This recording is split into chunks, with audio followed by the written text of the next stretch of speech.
On behalf of Beyond Baroque Literary Arts Center, I'd like to welcome you all to the LA book launch of The Certain Body by Julia Guez. My name is Jimmy Vega, and I'm the Assistant Director of Beyond Baroque. I'd like to start by acknowledging Beyond Baroque's presence on the traditional, ancestral, and unceded territory of the Gabrielino Tongva peoples. We acknowledge the wrong done to these peoples through settler colonialism, genocidal practices, and the violent disposition of their land. And as an arts organization, we are committed to uplifting Indigenous communities, their stories, and cultures.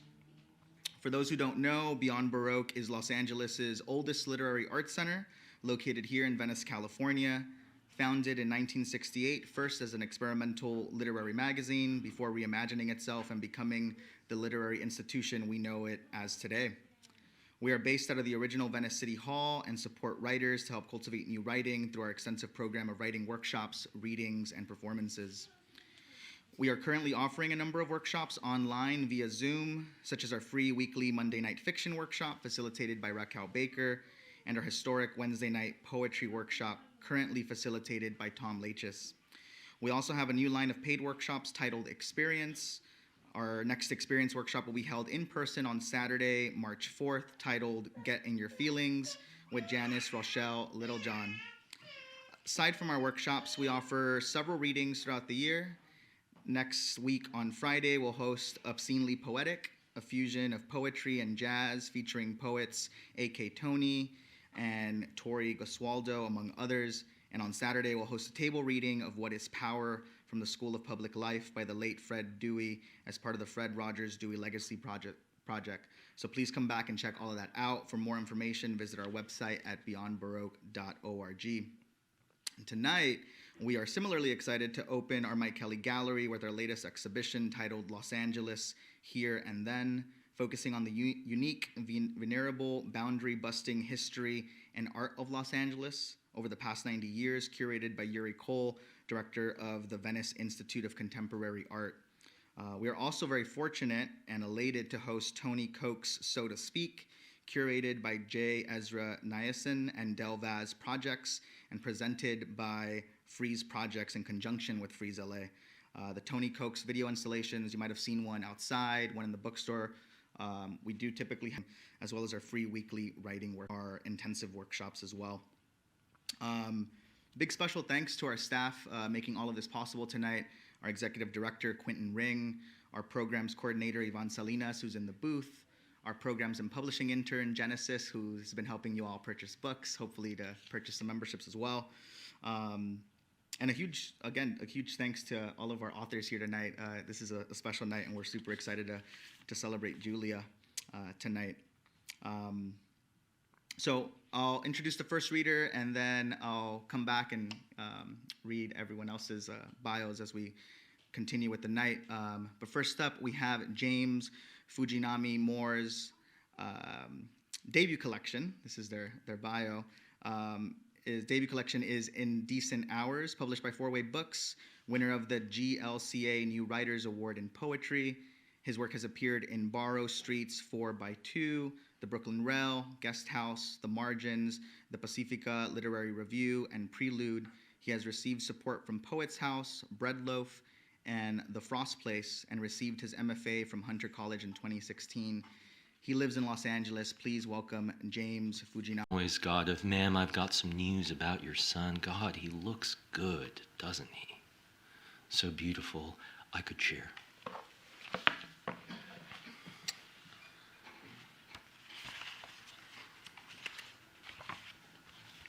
In the dormitories after dark.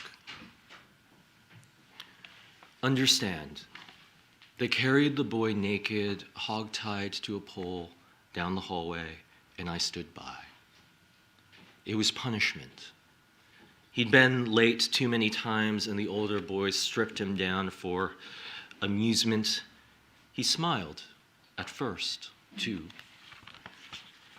I stood there beside or by, listening to them chant, shower, shower, their faces grabby at each humiliation, shining from inside with it and made brighter, and even then I knew it was holy, a ritual to bind us, a secret, the words that even years later, lying beside you, I'd refused to say, lying by.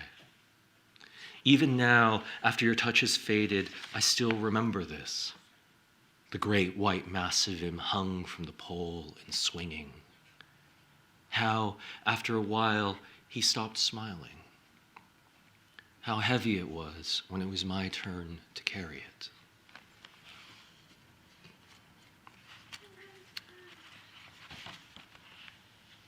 Notes on the return after Megan Washington. Back to go back to the place you have come from, to the place you have come from, return, to return. Return as a swallow might. A swallow might fly as young as 18 days. 18 days out from here, our journey here, you had a camera in my hand. I am recording. I am recording a man. He is being arrested. Being arrested, he has no hands, but he screams. He screams, get back to where you have come from. Where you have come from, there are more trees holding their nests above the sidewalk, my front door. My front door, once we found a fledgling that had fallen or been pushed out the door. My lover held it in her hand. She lined a shoebox with soft. She brought it limping to the shelter, but it died. It died across the island 6 miles as a swallow flies. The swallow flies 200 miles on a clear good day. On a clear good day, someone says to return to the place you have come from, the place you have come from, a beat fast and dying between two cupped hands.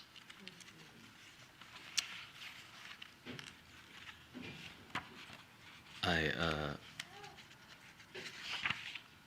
apologize in advance for this second to last poem because it mentions the death of a child, and I didn't realize there would be so many children here. Upon closer examination, it is not a scarf. Only the liquid crystal screen separates us, and I can rewind the video, so I do. Watch the man throw his 11-month-old girl off the roof over and over and over again. I saw it first streaming over my Facebook. A blip descending scream sandwiched between 10 facts about anxiety that I probably won't believe, and an ad for the diapers I do not yet know I want. The autoplays of Subarus and pain relief. A reminder that gravity, like fatherhood, is a neutral, irreversible force. Scrubbing the video backwards, here is what I see. The baby girl leaping up the lip of roof to her daddy's open hands, his soft hands undoing over and over and over again the weightless, ribboning noose. And this is the last poem in the book, and the last poem I'll read today. Thank you so much for your kind attention. Also, unrelatedly, this poem takes place on Venice Beach, so that's kind of cool. All that I couldn't make beautiful. The summer I turned 10, I took a job making medallions of the Virgin of Guadalupe to be cast into gold-leafed bronze that first was traced in green wax I'd paint into each edge, her wimpled head, the soft folds of her cloak. Every place a bubble might stick, but I wasn't good at it, not at all. And peeling each out the rubber molds, I'd find holes out her mouth, her feet of roses. That summer, I wanted the accompanist, but I didn't know how. Do you understand? I did not know how I wanted her. There was a gap between my mouth and my mouth. At the factory, nailed to the wall, the sculpture of a woman nude. Legs spread, and one morning my boss ran his rough clay fingers up and down and up her thighs, flicking her plaster clit, laughing, the roller coaster of your life. That summer, I did not kiss the accompanist. I made golems out of the stolen scraps of clay. I plunged my hand into the vat of wax. I wanted so badly to be clean, each face of the Virgin, blameless and serene, a flaw in every one. Thank you.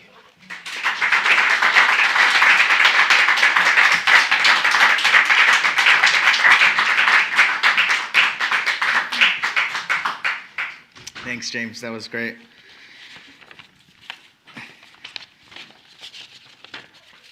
That line, not even your death was yours, whoa, shook me. Elizabeth Metzger, second full-length collection, Lying In, will be published by Milkweed Editions in April 2023.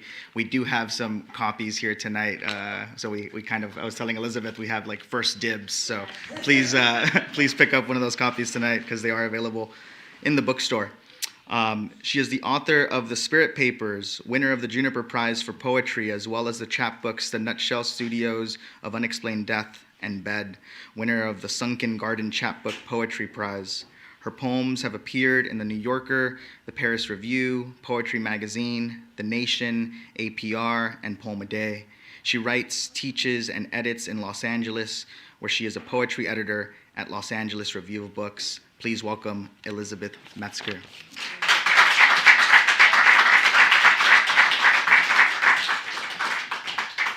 Thank you so much, Jimmy. And Yvonne, it's such a pleasure to read in this space, and to see the book for the first time in this space was really special.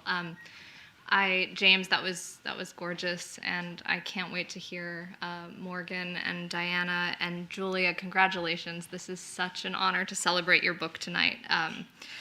I hope that I can bring the uncertainty of being a body from my poems to speak to yours tonight.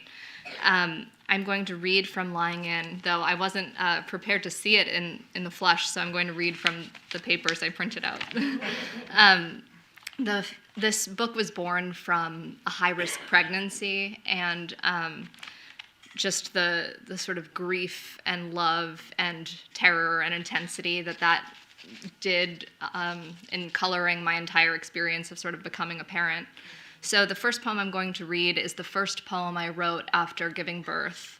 And in this, birth is very much an ending as much as a beginning. It's called One Exit, W-O-N, One Exit. In 1 or 2 lives, I opened the door with the prize, only to find the prize was not worth the life. I wanted the door. Brave mahogany door, you be my fortune.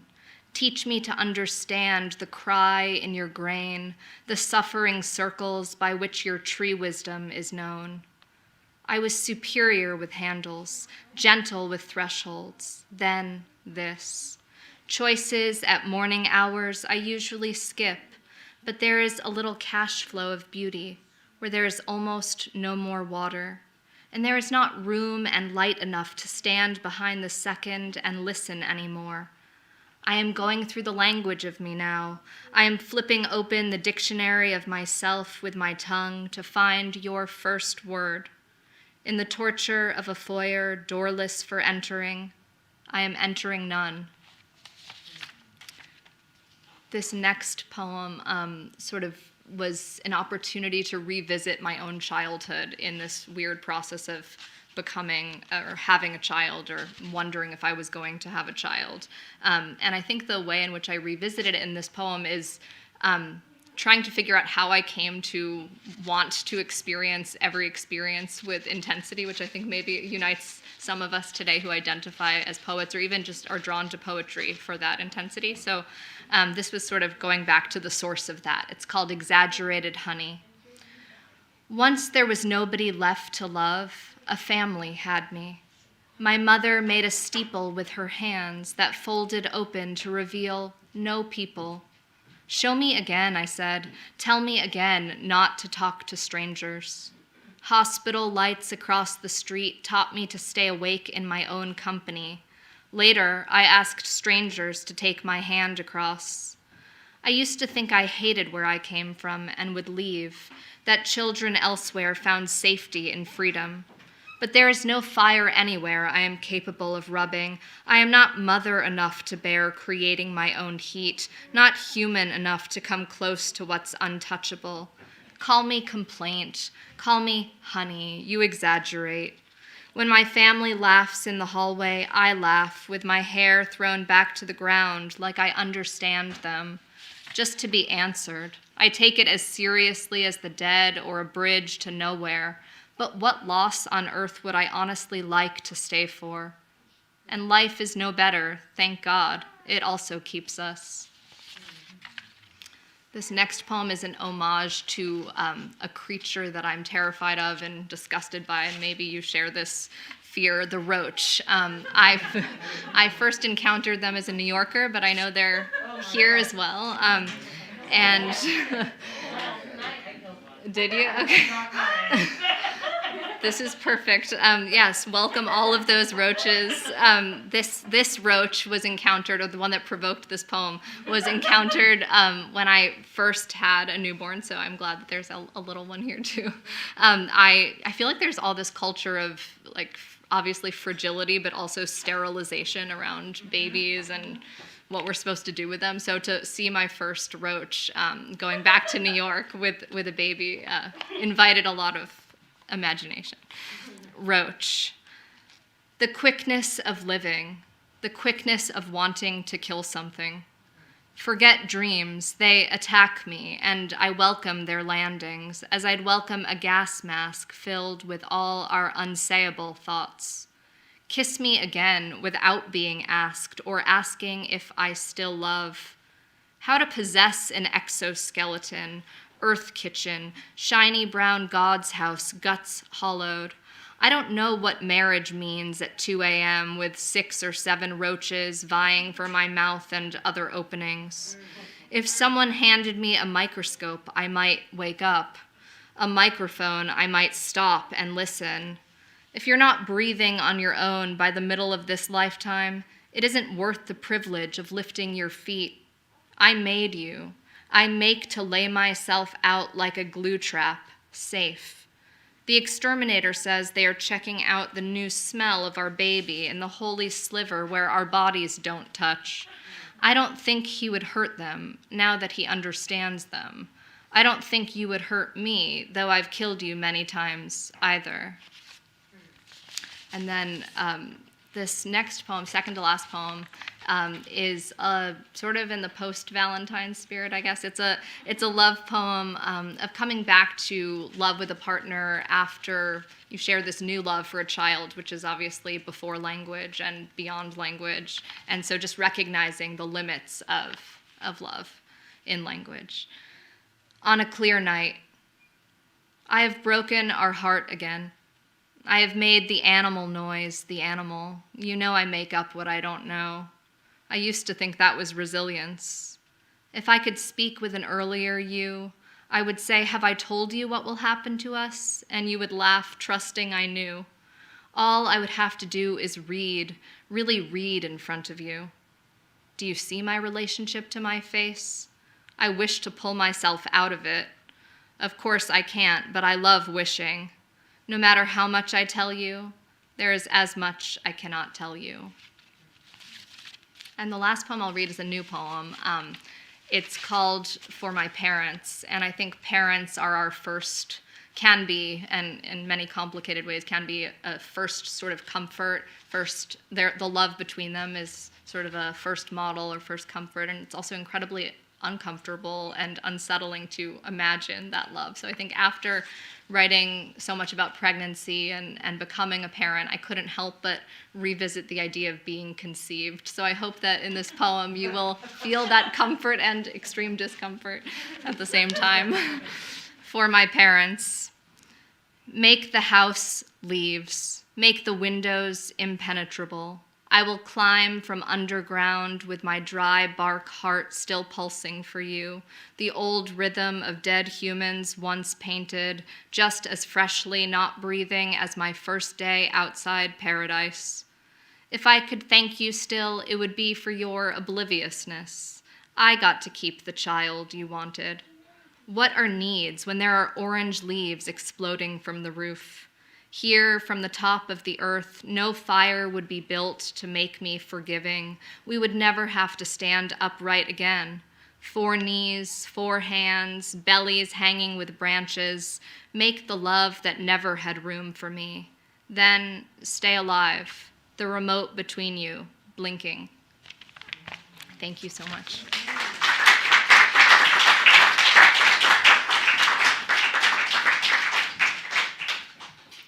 Thank you, Elizabeth, and congratulations for lying in. Again, we have some copies. Pick them up. Up next, we are extremely lucky to welcome back to Los Angeles a poet and multimedia artist, Diana Khoi Nguyen, the author of Ghost of, published by Omnidon, which was a finalist for the National Book Award and forthcoming collection, Root Fractures, published by Scribner. Nguyen is a Kundiman Fellow, a recipient of a fellowship from the National Endowment of the Arts, and winner of the 92Y Discovery Poetry Contest and 2019 Kate Tufts Discovery Award. Currently, she is a core faculty in the Randolph College Low Residency MFA and an assistant professor at the University of Pittsburgh. Please welcome Diana Khoi Nguyen.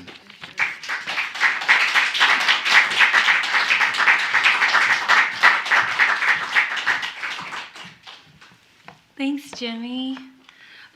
So many connections. I think us readers all have New York in common. I just kind of realized I had met James years ago. I feel like I'm meeting you again because I read your book before I remembered that I had met you. Anyway, hi. Thanks for spending time here. I love that there's kids and babies and poems. Thank you also to Genesis for the reception. And I forgot that I didn't meet the person doing the tech, but thank you. The lighting, so nice. No small feat for sure. Okay.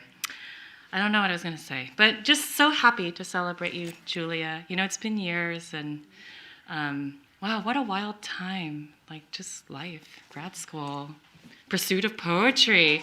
I was telling Morgan, I was like, Morgan, we met over email years ago when I really needed money, and I sent a poem into Amazon, and you took it, and I got $200, and I, could pay my bill that month. Yes, anyway, poet life is real. Okay. You didn't come here to tell you all these stories. Okay, just gonna read 4 poems. Julia and I were in thesis workshop together many a moon ago, and I recently revised a poem for my thesis manuscript, which had gone to the, closet somewhere. Anyway, so I'll just open tonight with that. Sulky, weaning, young. Finding her hide, we trailed fingers down, then against grains of fur thrusting shoulders into its waxy skin. This is how she found us. The past draped about us like a cloak, hands separating peach halves from a core. Her form in the sound, a pandan leaf peeking through milk. The only seals in Vietnam, American men with green faces.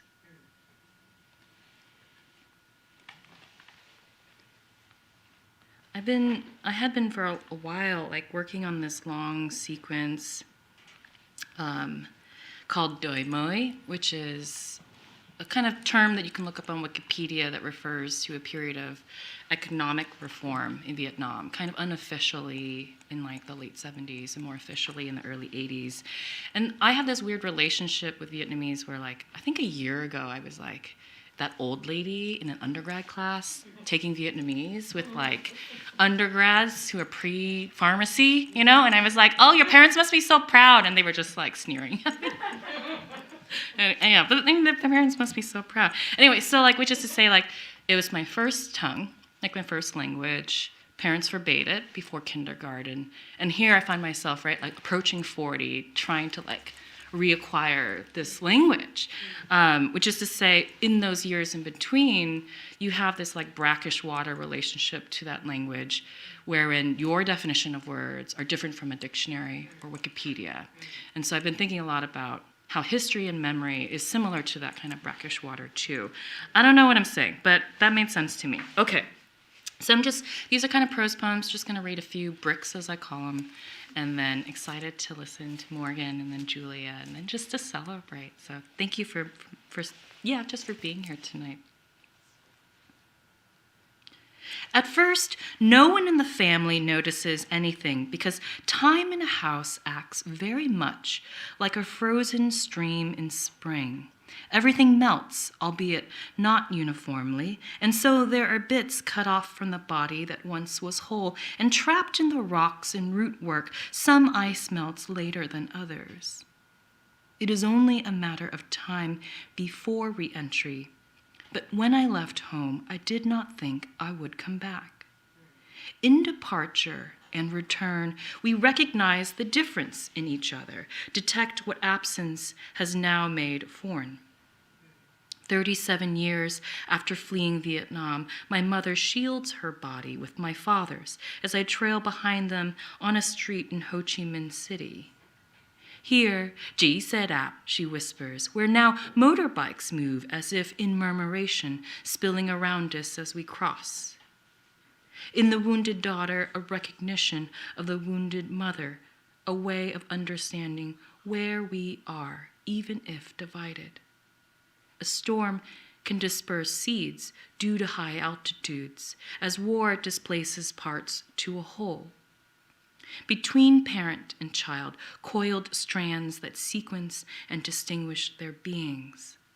I think of my mother's hair, braided or unraveled, how it grows even as she cuts it.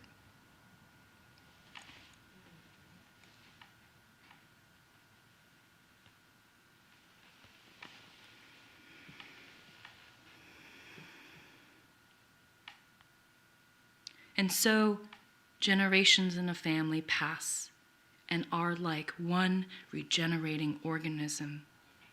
Whether schizophrenia manifested in Baco before the American War or in my cousin in America amid its latest interventions, I can still remember the sound when we were all alive, the echo of Jammeh's voices down the open halls of the elementary school in summer, my siblings and I shouting out as we pedaled harder to catch up as evening descended in a quiet layer of dust, the hum of all our spokes whirring in the dark. I haven't forgotten what a body looks like as it cycles so far that I can only make it out by the sounds that travel back to me. All cheerful memories are like a single one, quickly forgotten in times of danger. A photograph can jolt one back to a position the body hasn't worn in decades. In old pictures, a girl whose posture I know as mine, except the year is 1964. Behind her, a portrait of her mother's family. And here I find my brother again. If the escape route is long enough, it leads you back to where it first opened. Yeah, it's so weird to be like, I live in Los Angeles, but it's like this also liminal space because, I don't know, maybe foolishly I thought, my parents want to be close to their grandchild, their only grandchild. And yet, okay, I moved here like because I had leave, right? Okay. And like they don't like really want to come see her. And I was talking to my therapist and I realized like it's because we've created these boundaries to like be safe. Mm-hmm. Like so we don't hurt each other. Yeah. But I'm also like, we could all die anytime. So like touch the baby, you know? So my therapist was like, just go over and don't even announce yourself. And I was like, I don't know. I can't get there yet, you know? So that's where I'm at, you know? Like, I'm going to push it each week. Okay. I don't know why I just shared that, but I'm just thinking about, like, what babies evoke and how they transform not just our bodies and our relationship with our partners and, like, how that love changes, but also, like, with family. Also, they don't give a shit about me anymore. It's great. No more fighting. Because they're just like the baby. Okay, anyway, for those of you who don't have kids, I know you don't care, but like, it's kind of amazing. Like, I also have dogs. They're amazing too. Okay. Wow, where am I going? Okay.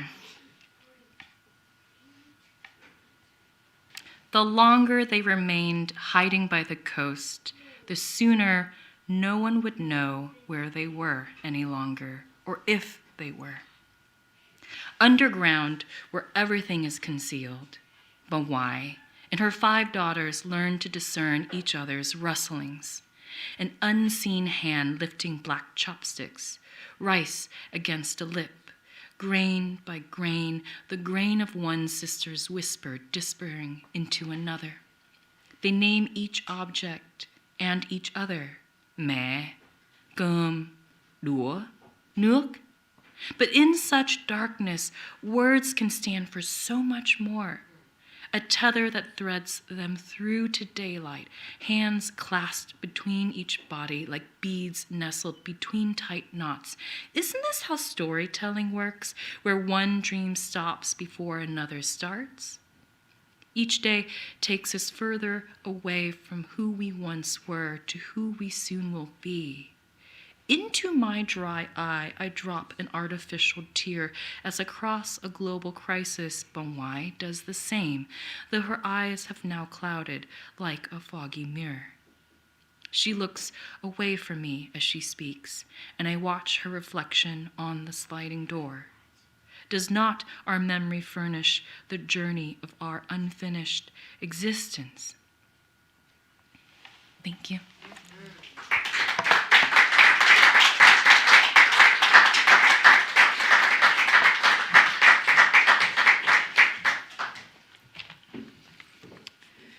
Thank you so much for that, Diana. It was really a pleasure to have you here with us tonight. As I mentioned earlier, I was a big fan when Ghost of came out, so it's an honor to have you in the space. And I'll be thinking about prose poems as bricks now. I think that's an interesting way to kind of look at that container.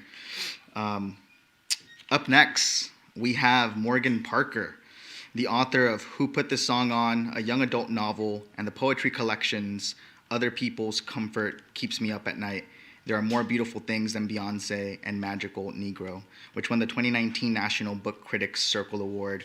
Please give it up for Morgan Parker.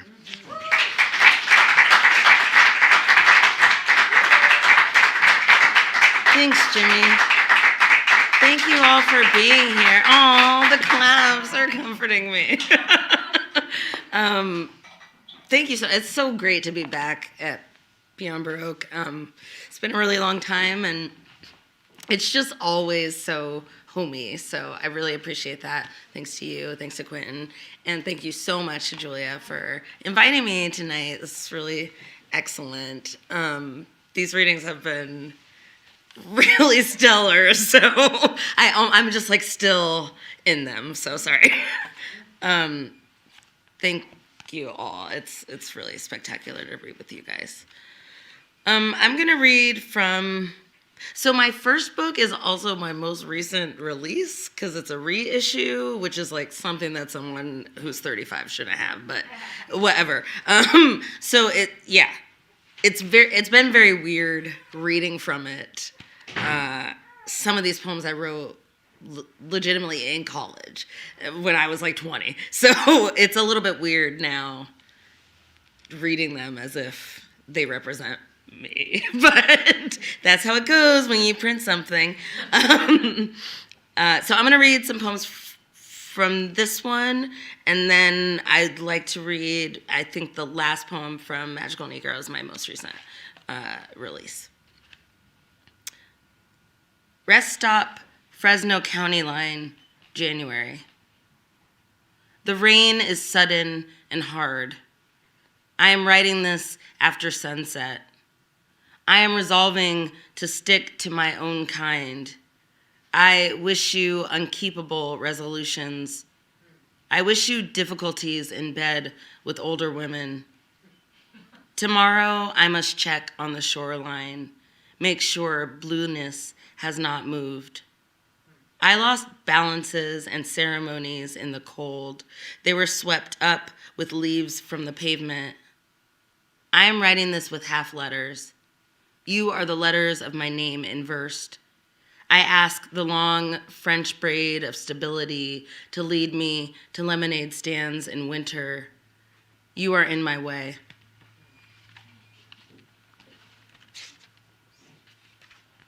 On getting one's groove back. Touching you on the shoulder is the most honest I've been all week.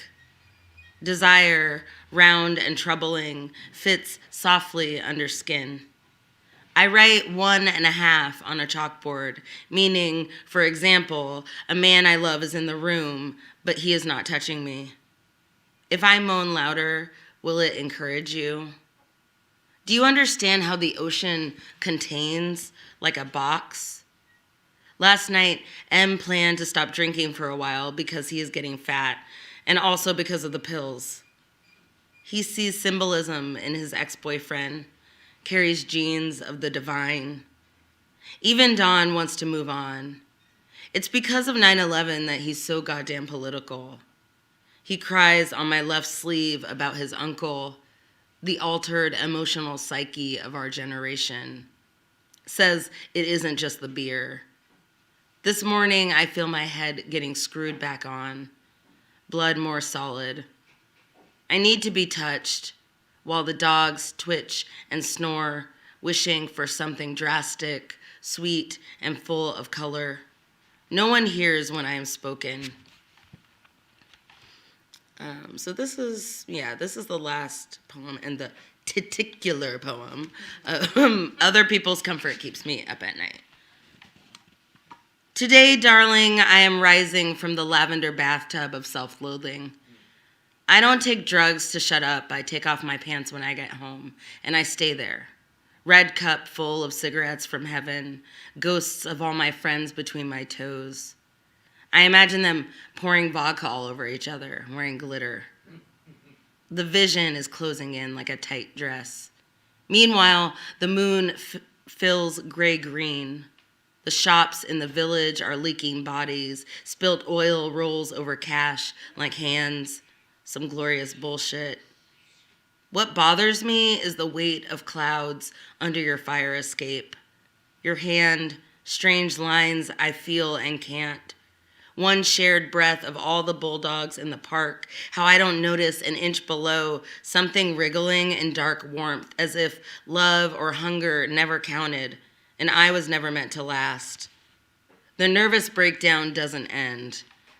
It was only sleeping. And comes back good and rested, smearing its eye boogers all over. Says, you're an arrogant prick. I say, sorry for my language, children. But also not really. Julia, you invited me here, so I'm just like, I say, fuck you, nervous breakdown. It says, open the curtains and look down at all the people. Or, you may share your bed only with me. I accidentally say, okay. When I can't sleep, I smoke a dark cigarette and keep the curtains closed so I can lose track of where I am and who is here with me. I cut the faces out of magazines and pile them in the middle of my hardwood floor. In the distance, that good old rock and roll. This isn't simple if you want it to be. What my country does for me is enter me like a room. Becomes the furniture, the wall, the painting on the wall, the white spot where painting used to sing. Singing enters me, becomes the window. Baby, think of my skin as the best part of the song. Take me by the ribs and lay me at the bottom of a dirty creek where I can get a good view. So I'll just I really liked James when you did the first and last poem situation. So I'm gonna do the first and last poem of Magical Negro. Yeah. Getting the whole journey. I feel most colored when I'm thrown against a sharp white background. So this poem takes its title from a quote by Zora Neale Hurston, which was then repurposed in a visual painting that was like a text painting by the artist Glenn Ligon, and then repurposed by Morgan Parker. Me. I feel most colored when I am thrown against a sharp white background. Or I feel sharp white. Or colored against. Or I am thrown. I am against. Or when white. I sharp. I color.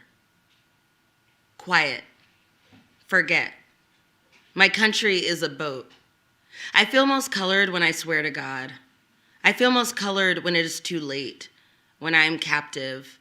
The last thing on my mind is death. I tongue elegy. I color green because green is the color of power. I am growing 2 fruits, I feel most colored when I am thrown against the sidewalk. It is the last time I feel colored. Stone is the name of the fruit. I am a man, I am a man, I am a woman, I am a man, I am a woman. I am protected and served. I background my country sharp in my throat.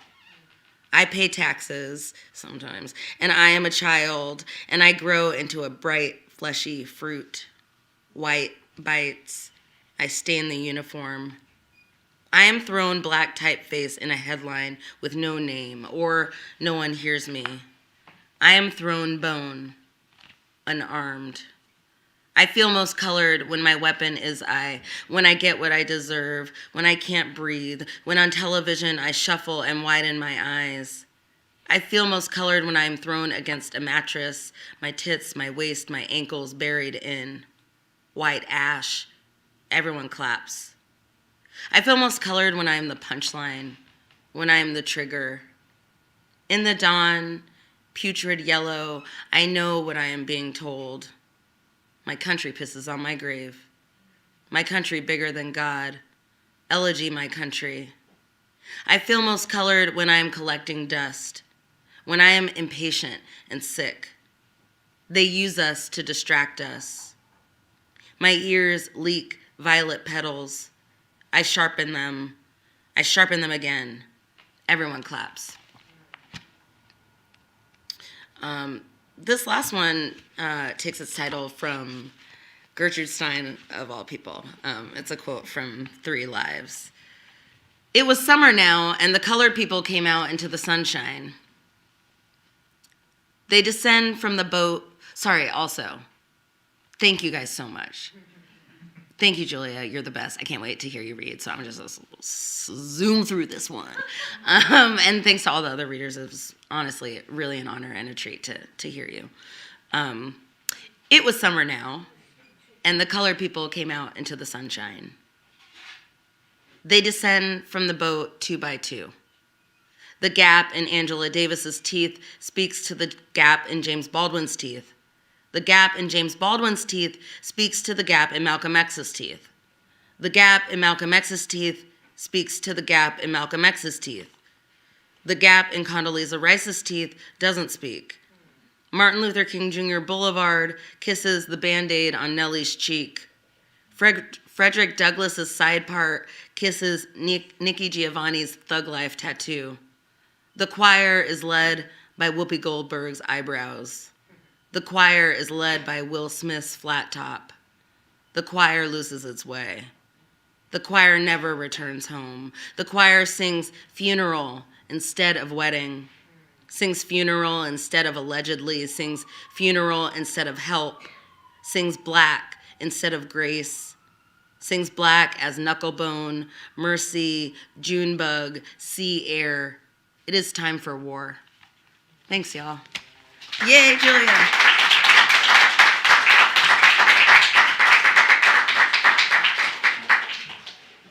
Thank you so much, Morgan. That was really fantastic. Los Angeles is really lucky to have you these days. Julia, we've been planning this for a long time, and I'm so excited that we finally get to celebrate you tonight and the certain body as well. So congratulations for all of that. So lastly, we do have Julia Guez, who is a writer and translator based in the city of New York. The Certain Body is her second collection of poetry, written while she was recovering from COVID in the spring of 2020. For her poetry, fiction, and translations, Guez has been awarded the Discovery Boston Review Prize, a Fulbright Fellowship, and the John Frederick Nims Memorial Prize in Translation, as well as a Translation Fellowship from the National Endowment of the Arts. She holds degrees from Rice and Columbia. For the last decade, Guez has worked with Teach for America New York. She teaches creative writing at NYU and Rutgers. Please, a warm Los Angeles welcome to Julia Guez.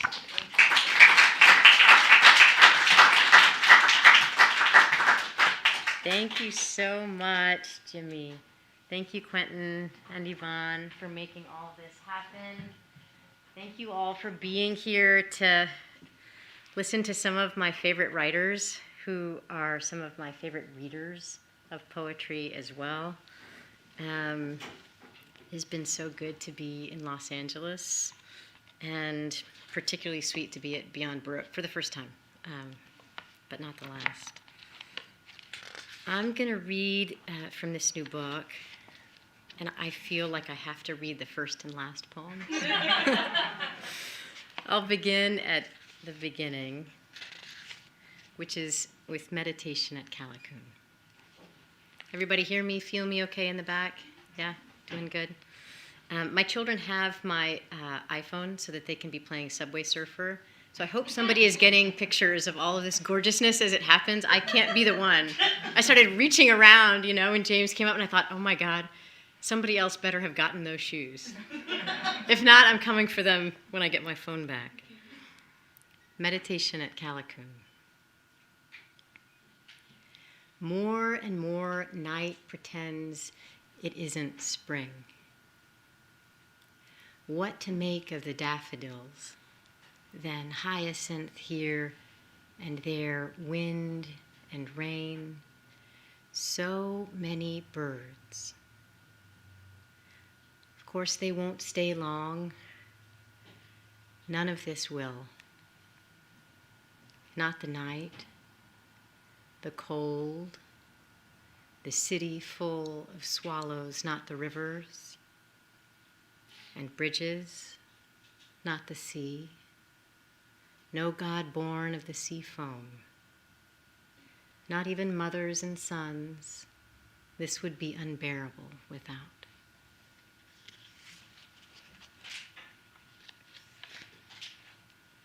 There's a still life with insufficient iCloud storage, which is probably a message popping up on the phone in the back of this room. And another one called As We Consider Another Child. But if you hear the infant in the back of this reading, you know where we landed there, so I feel like I'm just going to skip over that. Still life with SARS-CoV-2.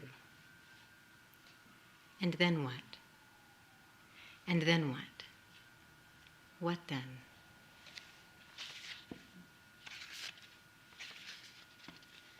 There's a long poem in the middle of this book whose title I filched from Susan Sontag. And she wrote a book, it's a strange book actually, one of two about illness, called Illness and Its Metaphors. She wrote another one called AIDS and Its Metaphors. And in it she said, illness is the night side of life, a more onerous citizenship. When I thought about just what the pandemic was, like on the face of it, and also the complications we added to it, in my own sort of empire of plague in the city, I thought that is the perfect title for this poem I'm going to take. And it's loosely structured around Ash Wednesday, Maundy Thursday, Good Friday, Saturday Vigil, and Easter Sunday services. And I'm not going to read the whole thing because I really want you to buy the book. But I'm going to read a few parts. And if at any point this is a little bit much, given where you are in your processing of the last few years, just like signal that, and we'll move quickly through it, or we'll just stop right there. First part, Wednesday. So many Cassandras sing each to each. What we gathering cannot yet sense may as well be Greek. For the record, I do not know Greek. Let there be a record. Let the record show my Greeklessness would matter greatly at several points, one or two in particular. May have been windwarding, the song I mean, all those xylophones, windwarding now to know the music was both knowable and known then when I was standing next to you in the last pew, with our coats still on because it was cold, and we would still have been hurrying to certain offices after. I will think of you often, performing these frail rites to bend the centrifugal back some. I am afraid. This will be one convalescence after another, lilacs on every sill, profusely sad, knowing they too spread and spread, not unlike the bells, ever widening rings of all kinds, and the terrible swing of the censer, sirens on the other side of this psalm, whose linens are loud with cries, and are become our Italies. The last few times I've read that poem, I do want to revise the end, but I'm not going to tell you until after how. This next one is called Thursday, and it's based on the sexiest church service in the entire liturgy, which is Maundy Thursday. And you may not have any desire or reason, and I totally understand that, to walk into any kind of church, but if you see people there washing one another's feet, that's this service. And for some reason, that's exactly where I went. The last church service I went to in the city of New York before everything shut down was Ash Wednesday. Thousands of us, late February in 2020. None of us in masks. None of us knowing anything about anything at all. Really probably shouldn't have been gathering. It's not where I got sick, but I'm sure. I know, so much touching, you know? But in my fever dream, where I went was Maundy Thursday, which is encouraging because there is a shower scene in this dream. The only children present tonight are mine, and I think they can handle this. Thursday. I was made American. You must consider this wanting badly to be washed clean in that light. Consider also the fever dream. In my case, fractals, which may or may not belong to otters who appear to be holding hands. I see the pair. So much dun colored fur folding in on itself, I see the dark river. Fortunately, there is also a shower scene. I thank God for this part of the dream. The smell of that soap and all the seminarians there with me and my wife. In the dim light of this painterly onsen, glistening bodies, one is pale but not at all sickly. Pearlescent then, yes, and lissome, lithe. Breasts not unlike a murmuration of birds. What they fever after, we fever after, in tight swaths circling the warmest water. Laving feet, fascia, calves, the small of so many backs, homily of so many hands. Lathering once bleeding eidolons, every single scar, a story whose ending is clearly not one, for here we are, gently washing, washed.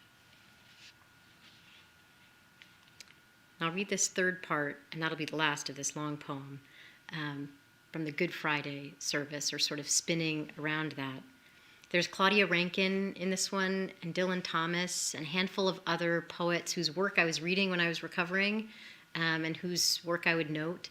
And every time I steal something from them, I note it in the back, so you can find it there. But if you hear that, you're not wrong. Your intuition is exactly right. Friday. How to mourn, how many the stations of the breath have taken. After the first death, there is no other, but the requiem is endless. Endless the sequelae whose ever-widening rings widen around the names of the dead, swallowing those who survive them. Exactly why we survive and can look back with furrowed brow is beyond me. It is not something to know. On this day, ministers enter in silence, no one there.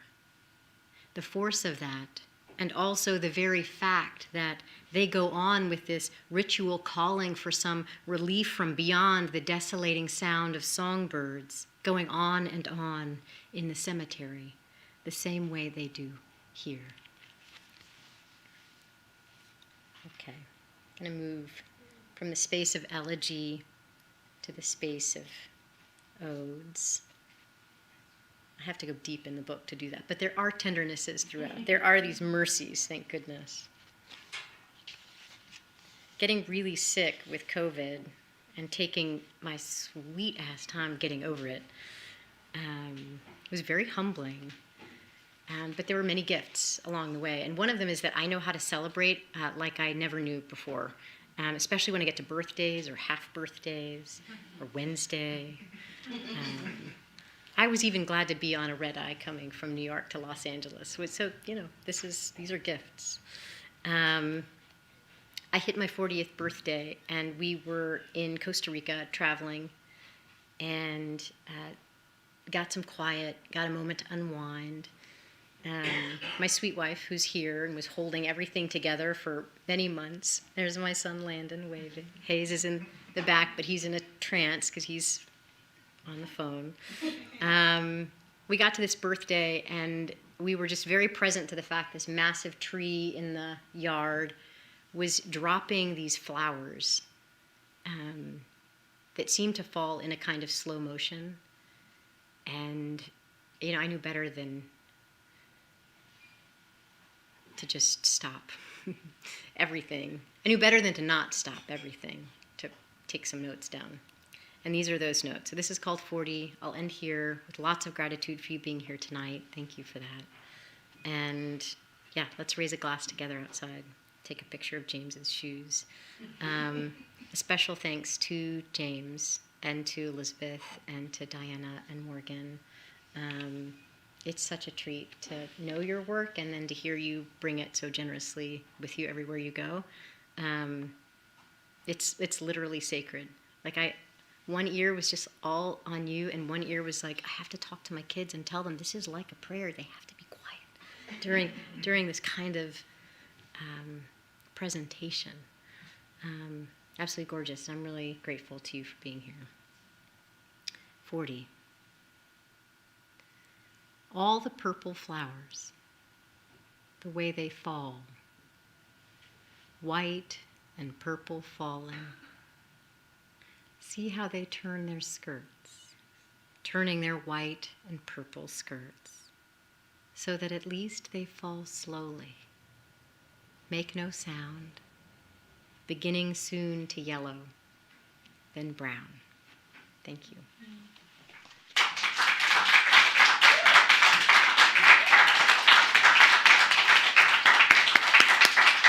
Give it up, folks, for Julia Guez. Thank you so much, James, Elizabeth, Morgan, Diana. Please stick around. Let's continue celebrating. We have books in the bookstore, and talk to Genesis. Be a member today if you're not already. Thanks for being here, folks. Good night.